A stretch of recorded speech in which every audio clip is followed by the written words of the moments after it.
ನಮಸ್ತೆ ಮಾಸ್ಟರ್ಸ್.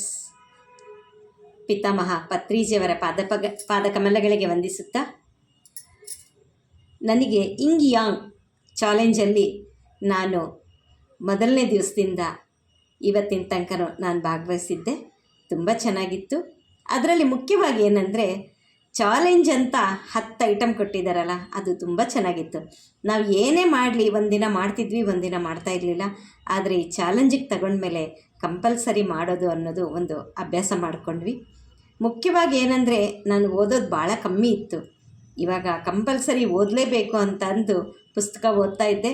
ಆದರೆ ಪುಸ್ತಕ ಓದೋದ್ರಲ್ಲಿರುವಂತಹ ಆನಂದ ನಾನು ಈ ಇಂಗ್ ಯಾಂಗ್ ಬಂದ ಮೇಲೆ ನನಗೆ ಅನುಭವ ಆಯಿತು.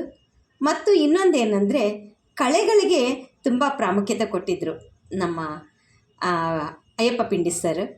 ಅದು ಸಮೇತನೂ ಅಷ್ಟೇ, ನನಗೆ ಮೊದಲಿಂದನೂ ಏನಾದರೂ ಕಲಿಬೇಕು ಅಂದರೆ ಭಾಳ ಇಷ್ಟ. ಏನೇ ಕಳೆ ಆಗಲಿ, ಹಾಡಾಗಲಿ, ಪದ್ಯ ಆಗಲಿ, ಶ್ಲೋಕ ಆಗಲಿ, ಏನೇ ಆಗಲಿ ನನಗೆ ತುಂಬ ಇಷ್ಟ ಇತ್ತು.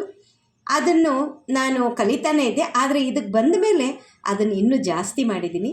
ಇನ್ನೊಂದು ವಿಷಯ ಏನಂದರೆ, ನನಗೂ ಬರುವಂತಹ ವಿದ್ಯೆಯನ್ನು ಎಲ್ಲರಿಗೂ ಹಂಚಬೇಕನ್ನೋದು ನನಗೆ ಭಾಳ ಹಂಬಲ ಇತ್ತು. ಆದರೆ ನಾನು ಈ ಇಂಗ್ ಯಾಂಗ್ ಬಂದ ಮೇಲೆ ನಾನು ವೇದ ಕಲ್ತಿದ್ದೆ.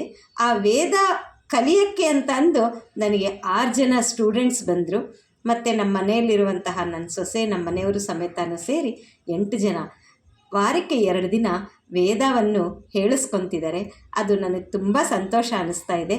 ಇದಕ್ಕೆಲ್ಲರಿಗೂ ಕಾರಣಕರ್ತರಾಗಿರುವಂತಹ ನಮ್ಮ ಅಯ್ಯಪ್ಪ ಪಿಂಡಿ ಸರ್ಗೆ ಅನಂತ ಧನ್ಯವಾದಗಳು. ಮತ್ತು ನಮ್ಮ ಈ ಗ್ರೂಪ್ ಲೀಡರ್ ಮಂಜುಳಾ ಅವರು ನಮಗೆ ತುಂಬ ಪ್ರೋತ್ಸಾಹ ಕೊಡ್ತಾಯಿದ್ರು. ಅವರಿಗೂ ಸಮೇತ ಧನ್ಯವಾದಗಳು. Thank you very much.